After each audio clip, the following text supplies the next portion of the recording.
There is a hidden history that's been deliberately obfuscated from the peoples of the world, and that's why I am on the trail of the Nephilim. The Genesis 6 narrative states that the Nephilim are on the earth in those days and also afterwards. If that's true, can we find evidence that corroborates this? I'm L.A. Marzulli. Join me as we go on the trail of the Nephilim.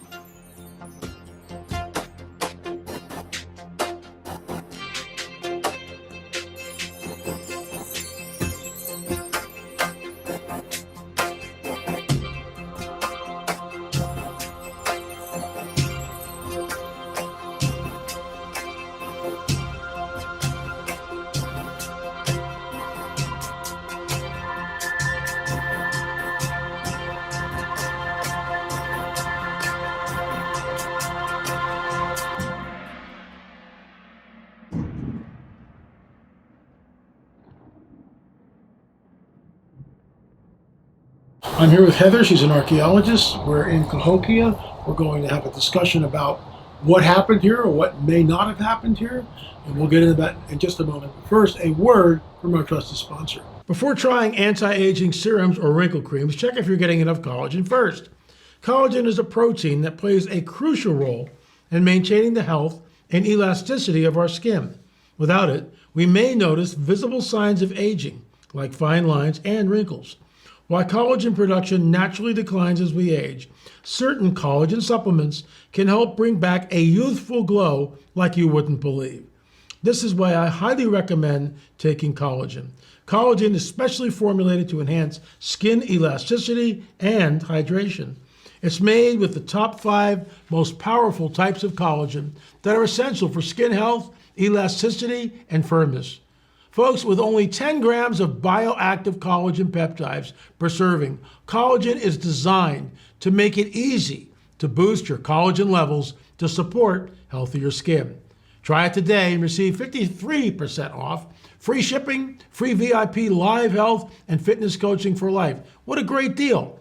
And also a free new e-report titled The 14 Foods for Amazing Skin and a 60-day money-back guarantee. So folks, if you don't see it working, they'll give you your money back.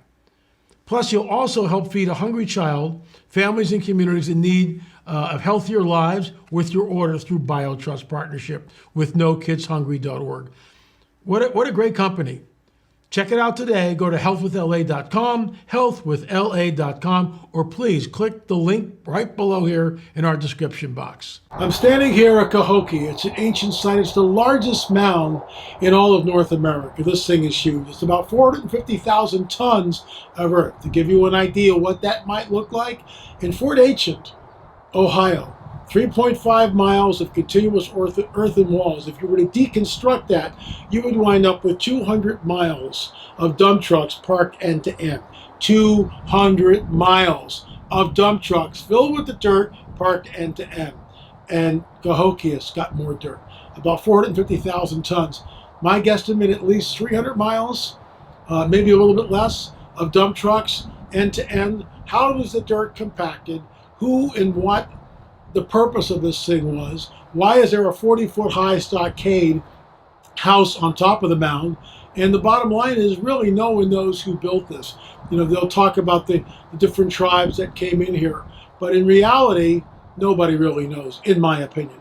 So once again, the whole site is built on Draco, on Ophiuchus. They know about all this stuff. So it's incredibly enigmatic, and it's always amazing to stand here at the largest mound in North America. I'm here with Heather, and she's a archaeologist, and we're here in Cahokia. Behind me is Monk's Mound. And what are your thoughts when you come here and you look at the amount of dirt and the compaction necessary to create these mounds that we see that have lasted for, almost 1,000 years, according to some people's chronology? What are your thoughts? My thoughts are that this cannot be done the way that they describe it being done. And why is that? Well, it would take so much time, so much dirt, it just seems impossible. And then once it's up there, how is it going to stay? Yeah, and we discussed with an archaeologist who was working on the site, we won't mention his name, but we asked if there was a compaction test ever done on any of the mounds, and he said, no. Why do you think that? Or do you think there was compaction tests and they're just not letting that out? I think you're exactly right.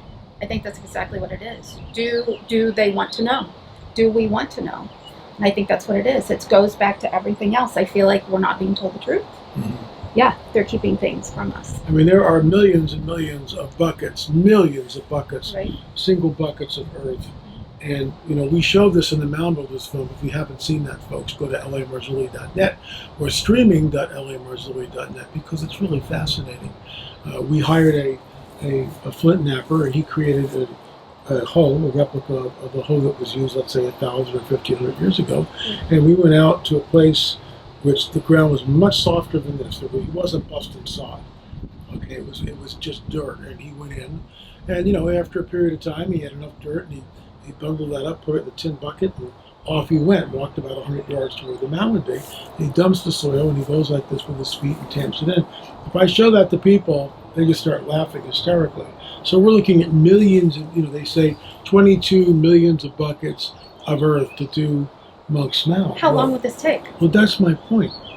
I mean, a million. Just count to a million. 1, 2, 3, 4. I mean, seriously, 22 million, and I think that's actually a conservative viewpoint.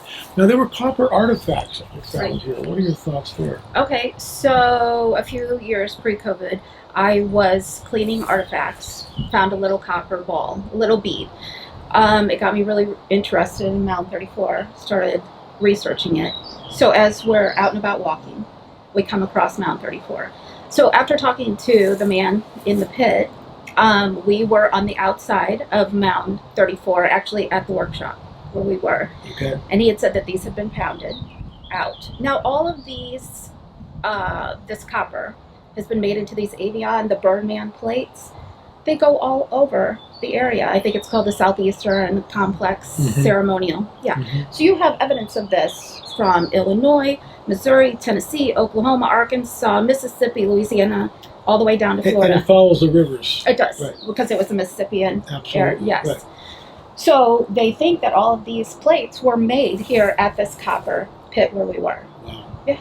So was the copper indigenous to this land, or was it brought in from someplace else? I think it was brought in from the Appalachian Mountains and from the Great Lakes region. From Michigan. Yeah. Let me ask you something.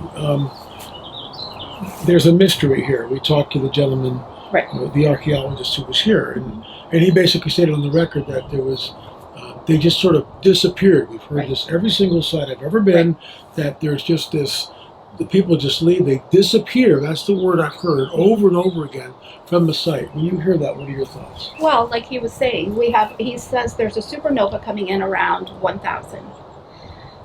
The highlight of this area, say 1100 coming in. So that, and then by 1300, it disappears overnight. They come in out of nowhere, advanced civilization, then they disappear. They just disappear overnight. I don't know. I don't know. And when we look at the construct here, there's archaeoastronomy, as we pointed out earlier, things, mounds, and the whole site lights up to Ophiuchus, the 13th sign of the zodiac, the serpent holder, or Draco, which, and just so you know, America Stonehenge, that whole site is lined up to, drumroll please, Draco. Always. So there's always this whole thing with the serpent. What are your thoughts? Who do you think, in your opinion, I realize, you know, it's just an opinion. Yeah, it's an opinion, but who do you think is responsible here? What are we looking at? Seriously? Seriously. I mean, I think we're looking at a larger race of people. So the beaker folk, the beaker bell, the bell beaker come, you can see them coming from the Levant, you can follow them going through Europe and then coming over. Where do they go? Where do they pick up? Do they just stop like everything else? Or do you start to see them coming down through North America? And then is that what becomes the woodland culture, the Mississippian? Is that what it is? And when you say beaker, that can be translated as Amorite. Is that the stretch? I think so. I think so too. I think so too. I think so too. So, like in all these different sites, we can go to Machu Picchu, Teotihuacan, Chaco Canyon, America Stonehenge, Gilgal Raphaim. I mean, pick your poison wherever you want to go. Right. We hear the same thing. They just seem to disappear. Your thoughts? Disappear. Everywhere disappear. They just disappear. What are my thoughts? I don't know. You hear rumors or stories. They disappear down into the earth. They disappear to the sky. But then you look at it from historical academic view, there were floods, or there were fires, or there was always some reason. some why. natural explanation. But the one line, as I talk to different archaeologists, professionals, is always they say they disappeared overnight. It's always overnight. Yeah, which makes no sense at all.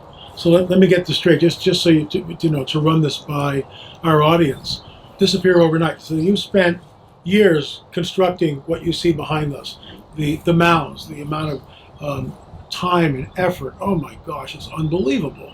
And these are mounds. I mean, when you get into stone edifices and megalithic sites like what's over in Europe and Menga and places like that in Spain, it's mind-boggling. But this is mind-boggling. Well, and it's not even just mounds just thrown out. No, it's not. They're always lined up. They're It seems lined to be up. an archaeoastronomy Element to it. right. So that's going to even kick it up a notch with what's being done here. Why are you just going to abandon overnight?